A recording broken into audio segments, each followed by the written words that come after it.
నమస్తే అండి. Welcome to Roja vlogs. అందరూ బాగున్నారా అండి? నేను చాలా బాగున్నాను. ఈరోజు కార్తీక పురాణం 14వ అధ్యాయం గురించి తెలుసుకుందాం. ఈ అధ్యాయంలో వృషోత్సర్గము గురించి తెలుసుకుందాం. వృషోత్సర్గము అంటే ఆంబోతుకు అచ్చుపోయుట.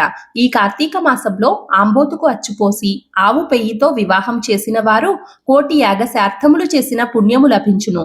శివనాపయమును సాలగ్రామును దానం చేయుట, ఉసిరికాయలను దానం చేయుట మొదలగు పుణ్యకార్యములు చేసిన వారికి గత జన్మలో చేసిన సక పాపములు నశించి పుణ్యఫలం లభించును.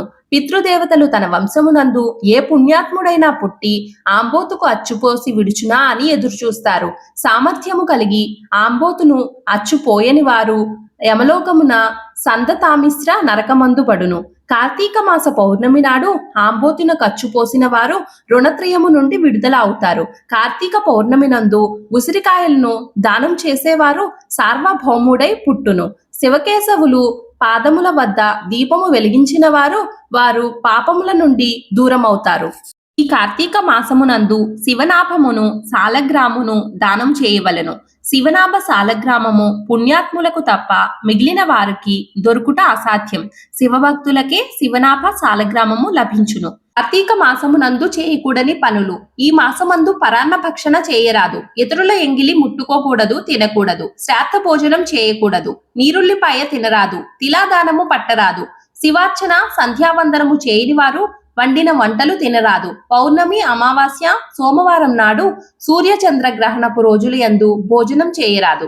కార్తీక మాసమున నెల రోజులు కూడా రాత్రులు భుజించరాదు. ఏకాదశి, ద్వాదశి వ్రతములు చేయువారు ఆ 2 రాత్రులు తప్పనిసరిగా జాగారము ఉండవలెను.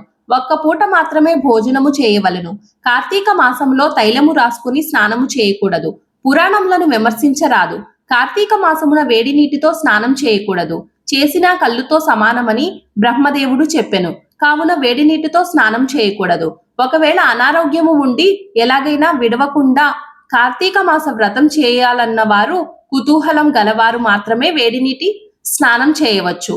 అటుల చేయువారు గంగా, గోదావరి, సరస్వతి, యమున నదుల పేర్లు మనసులో స్మరించి స్నానము చేయవలెను.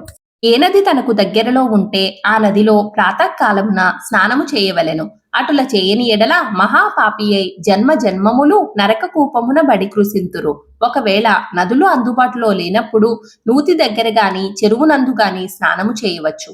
అప్పుడు ఈ శ్లోకము చదివి మరీ స్నానమాచరించవలెను. గంగేచ యమునే చైవ గోదావరి సరస్వతి నర్మదా సింధు కావేరి జలేస్మిన్ సన్నిధిం కురు అని పఠించుచు స్నానము చేయవలెను. కార్తీక మాస వ్రతము చేయువారు పగలు పురాణ పఠన శ్రవణం, హరికథా కాలక్షేపములతో కాలము గడపవలెను.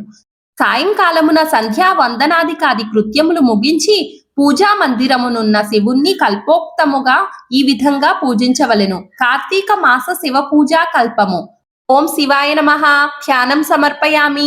ఓం పరమేశ్వరాయ నమః ఆవాహనం సమర్పయామి. ఓం కైలాసవాసాయ నమః నవరత్న సింహాసనం సమర్పయామి. ఓం గౌరీనాథాయ నమః పాద్యం సమర్పయామి. ఓం లోకేశ్వరాయ నమః అర్ఘ్యం సమర్పయామి. ఓం వృషభ వాహనాయ నమః స్నానం సమర్పయామి.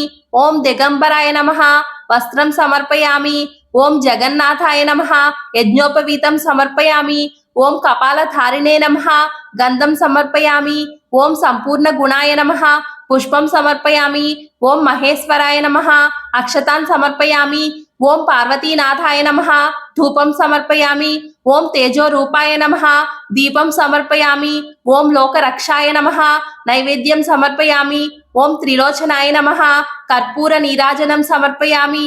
ఓం శంకరాయ నమః సువర్ణ మంత్ర పుష్పం సమర్పయామి. ఓం భవాయ నమః ప్రదక్షిణ నమస్కారాన్ సమర్పయామి.